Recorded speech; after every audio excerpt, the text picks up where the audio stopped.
Hey guys, it's John. In this video, I want to run through a strategy that I've used with my clients to get more calls out of DM conversations. So this is the process of what do we do, how do we talk, what questions do we use when we're talking to our following, and then how can we move those, if they're the right people, into a consult call where we can have a discussion about our services. I know a lot of people struggle with this, and if you're naturally quite introverted or you don't engage people too often on socials, this is going to be an invaluable video because there's a very simple framework that we can use and there's set questions that we can go through that can help you out at different stages of the process. And for one of my clients, Pippa, it 10x'd her call rate. So she was really struggling. She would average 1 or 2 calls, and some weeks she had 0 calls. It was incredibly inconsistent.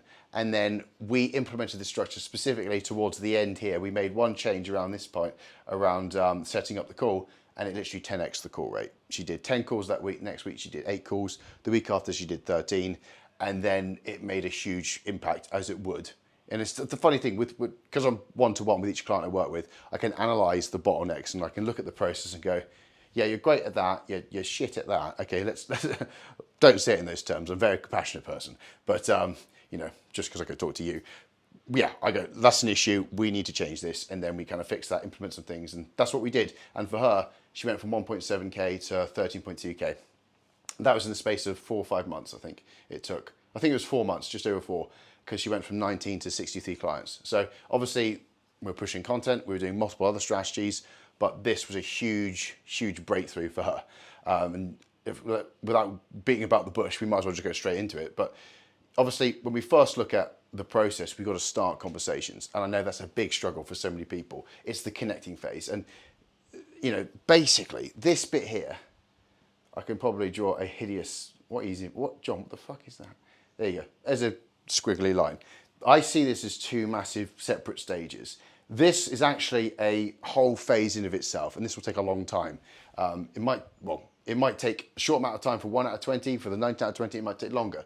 But the connecting phase of building relationships and just resonating and just interacting with your audience and your followers, this doesn't happen immediately, this transfer. That's why I've drawn that hideous line there.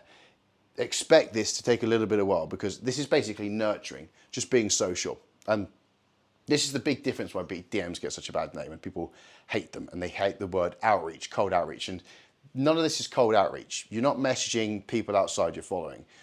You're messaging people who've engaged with you. Interacting with your following is vital because you'll find that 19 out of 20 won't reach out, 1 out of 20 will. So only a small percentage of people are actually proactive enough to do anything about it. The vast majority of us are like dopamine addicted wenches who just like going through Instagram and just scrolling the Reels feed and pretty much vegetating. So what are we going to do? We're going to try and start conversations and get to make a bit more of a mindset shift in those people in time. Don't know where I was going with that, it was a bit weird, but anyway, connecting phase. So what can we do? Well, we can comment on other people's content. We can put polls up, we can respond to other people's polls, we can resonate and react to our stories, and then we can message our followers.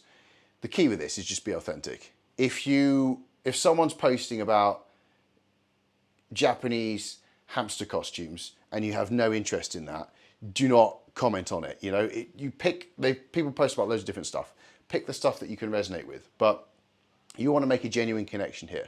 And this stage, it needs to be semi-authentic. I say semi-authentic because sometimes you're not going to have connection with absolutely everyone. You need to do something. But when we get to messaging the followers, it's just simply saying, like, look, appreciate you for thanks for the follow. Anything I can do to help, just let me know. Can I ask what draw you to my page? And then you can get towards the situation, the problem. Other times it's just like, just let you know you can message me here anytime. I have actually got a few resources which I make available for my following. I've got this, this, and this. Which one would you like? And then ask them which one you like. Spoiler alert, if you give them all of them after they've asked you, you get a little bit of a bonus reciprocity. So messaging your followers, that's basically something which you can do and offer out. You can relatively standardize, but the stories, polls, and comments, I really can't advise too much because it's so contextual. But it is about just being genuine, connecting, and then sometimes what's valuable to other people is just giving them attention. Giving them attention, compliment, questions, or just something that's actually genuine. And that's a big part of it. So this is probably going to take the lion's share initially to build up the volume. But what you'll find is soon enough, you will have conversations and this will get people talking, and you can get engaged with people. And at what point, when the conversation suits, you can move into situation. And this is really just scoping out where they're at right now. So if you want to, you can add another stage in here where you connect and use questions to connect once you've resonated a little bit. Little things like, interesting you're doing that. Can I ask what drew you to that? Why are you doing this specifically? All these sorts of things where you get their thoughts and you get their reasoning behind it, and then you can gravitate towards, okay, what was the intention behind what they're going to do, and then that's where you're going to find out a bit more of the goal. So somewhere between here, you've got their goal. You're trying to find out what they're doing, and it depends on what the topic is. Like if you are engaging off a poll about, I don't know, like maybe they go on holiday, they go on to Croatia. And then they do like a fitness post. You don't want to jump straight into it, but you just got to pick your timing there. But connecting first, getting conversations flowing, and then when the opportunity arises where you see them doing something and you can generally comment and help them, you've got like a experience in that, that's when you can come in and just say, love that, interestingly, just curious, what drew you to do that? Love that the fact you're doing this.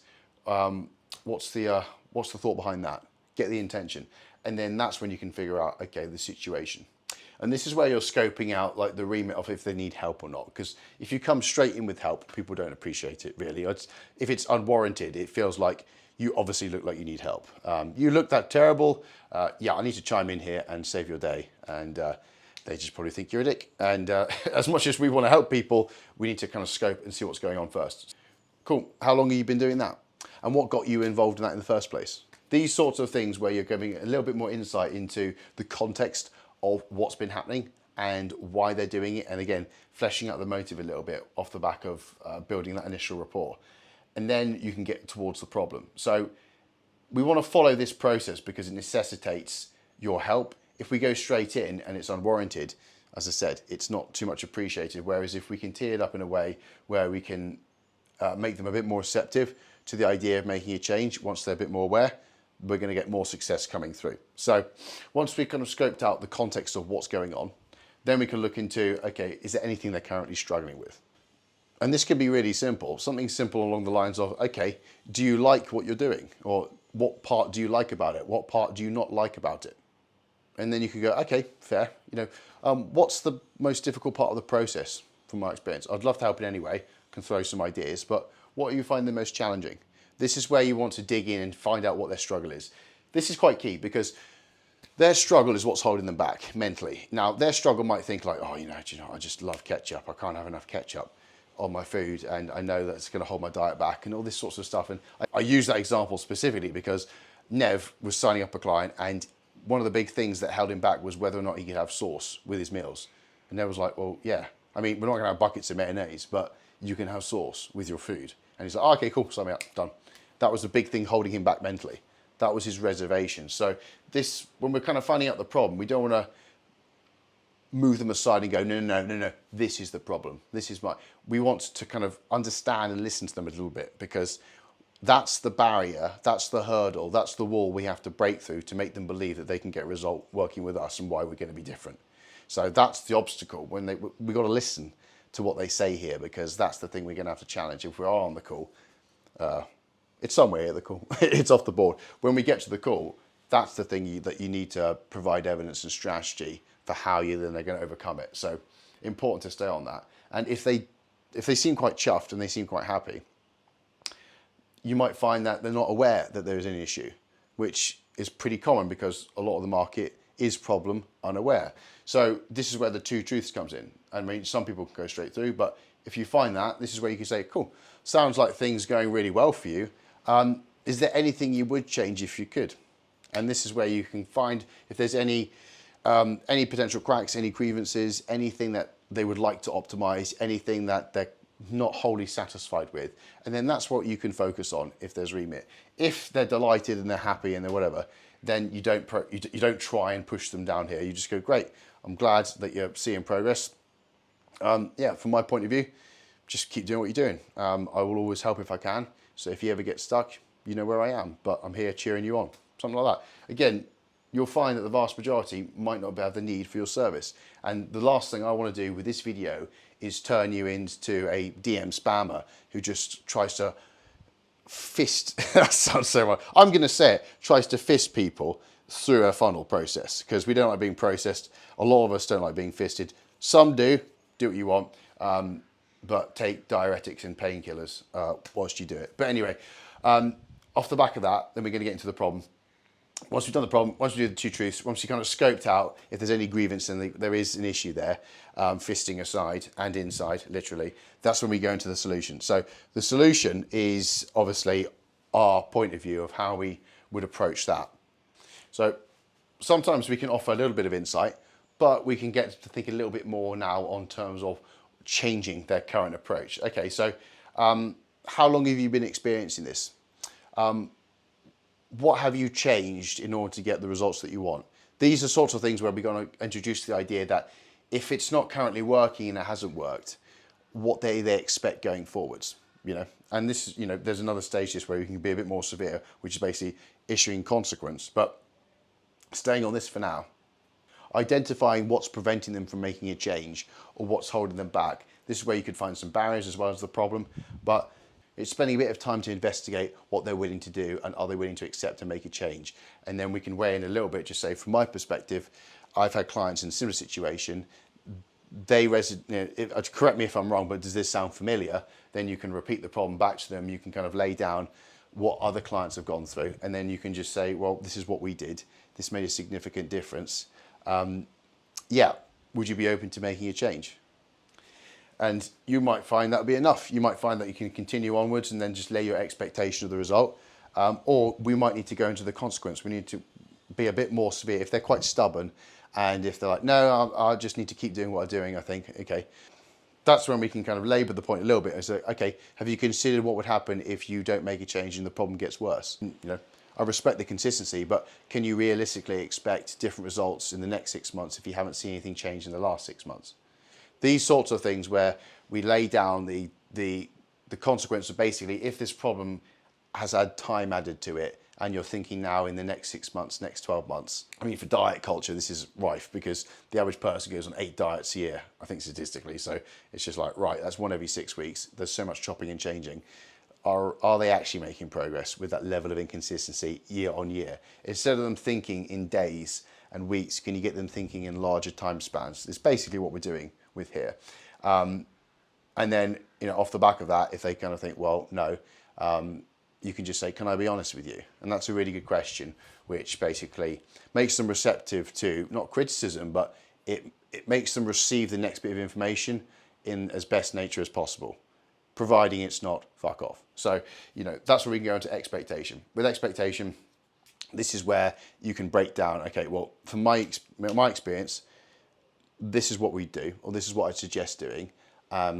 You're here, this is the issue, and I appreciate what's holding you back.